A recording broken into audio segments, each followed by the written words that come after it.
તો નવરાત્રીમાં વરસાદથી દશેરાના વેપાર પર અસર થઈ છે। વરસાદી વાતાવરણથી ફાફડા જલેબીના વેચાણ પર અસર વર્તાઈ છે। આ વર્ષે દશેરા માટે અમદાવાદમાં ઓછા પ્રમાણમાં તૈયારીઓ જોવા મળી રહી છે। અનેક જગ્યાએ હજી સુધી નથી લાગ્યા ફાફડા જલેબીના સ્ટોલ। બહારથી આવતા કારીગરોને હજી સુધી નથી મળ્યું કામ। ત્યારે વરસાદી વાતાવરણથી બગડે છે ફાફડાની ગુણવત્તા। અણધાર્યા વરસાદથી મોટું આર્થિક નુકસાન થઈ રહ્યું છે તેવું વેપારીઓનું કહેવું છે। અત્યારે ફાફડા બનાવીએ તો ખાવા યોગ્ય ન રહે તેવું પણ વેપારીઓ કહી રહ્યા છે।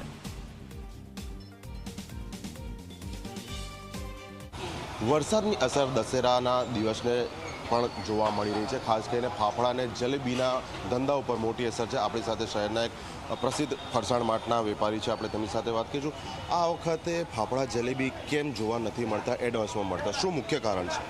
મુખ્ય કારણ તો આ વાતાવરણ, જે વરસાદની આગાહી છે અને તાપમાન, વરસાદની આગાહીના હિસાબે અમે જે આગળનો દિવસે જે તૈયારી કરતા હોય છે એકાદ દિવસ અગાઉ, એ પણ તૈયારી અમે વરસાદના હિસાબે કરી નથી। કારણ કે જો અગાઉથી તૈયારી કરીએ તો એ અમારી ક્વોલિટી ઉપર અસર પડે છે, એટલે અમે ક્વોલિટીમાં કોઈ કોમ્પ્રોમાઇઝ કરવા માગતા નથી। એટલે વાતાવરણ અને વાદળિયા વરસાદના કારણે શું ફાફડાની ક્વોલિટી પર શું અસર પડે? ક્વોલિટી એટલે ફાફડામાં હવાઈ જાય છે અને એવું બધું થાય વરસાદના હિસાબે, મોસમના હિસાબે, એટલે અમે એ નથી કરતા। અમે લાઈવ તાવડા રાખવાના છીએ કાલે। સામાન્ય વર્ષોમાં તમે એડવાન્સ વેપારીઓ બોલાવતા હો છો, કારીગરો બોલાવતા હો છો, કેટલા હોય છે એની સરખામણીમાં આ વર્ષે શું સ્થિતિ છે? આ વખતે કારીગરો તો એટલા જ છે, પણ અમે હજી કારીગરો આવી ગયા છે પણ હજી કોઈ તૈયારી ચાલુ કરી નથી અમે। તો જે પ્રમાણે વેપારીનું પણ કહેવું છે કે આ જ મુખ્ય કારણ છે, વરસાદી વાતાવરણ, વાદળિયું વાતાવરણ, અને તેની સીધી અસર તેમના આ વર્ષના દશેરાના ધંધા ઉપર થઈ રહી છે।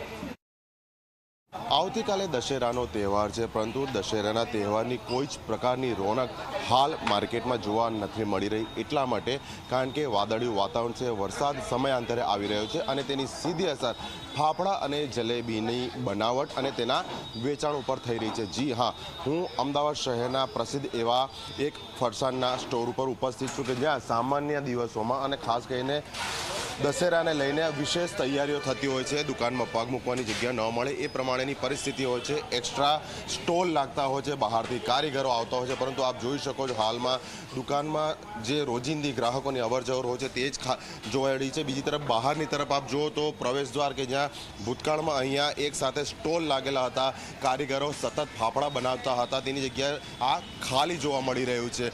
બીજી તરફ જે વ્યાપારીઓ છે તે પણ ખૂબ જ પરેશાન છે અને તેનું કારણ છે આ વર્ષે જે વાદળિયું વાતાવરણ સર્જાયું છે અને જે સતત ધીમી ધારે અને સમયાંતરે વરસાદ આવી રહ્યો છે। એટલે આપ જોઈ શકો છો રાબેતા મુજબનું જે સ્ટોલ છે તે અહીંયા ચાલુ છે અને ફાફડાની બનાવટ થઈ રહી છે, પરંતુ દશેરા નિમિત્તે જે વિશેષ તૈયારી થતી હોય છે તે જોવા નથી મળી રહી। એટલે અહીંના જે વ્યાપારી છે તેમને પણ એ જ કહ્યું છે કે આવા વાતાવરણમાં ફાફડાની બનાવટ અને તેના ગુણવત્તા ઉપર ખૂબ જ મોટી અસર થતી હોય છે। પરિણામે જો ફાફડા બનાવીને રાખવામાં આવે તો 10 મિનિટ બાદ તે ખાવા લાયક પણ નથી રહેતા અને તેના કારણે જ તેમને આ વખતે જે મોટું નાણાકીય રોકાણ કર્યું હતું તેના ઉપર મોટું આર્થિક સંકટ તોડાઈ રહ્યું છે। એટલે હજી દશેરા આવતીકાલે છે, પરંતુ જો ક્યાંક પરિસ્થિતિ સુધરશે તો તેઓ મોટા પ્રમાણમાં ફાફડા બનાવવા અંગે વિચારી શકે છે, પરંતુ હાલના તબક્કે તો આ વરસાદે હવે ગરબા આયોજકો ઉપરાંત ફરસાણના વેપારીઓ માટે પણ મુસીબત ઊભી કરી દીધી છે।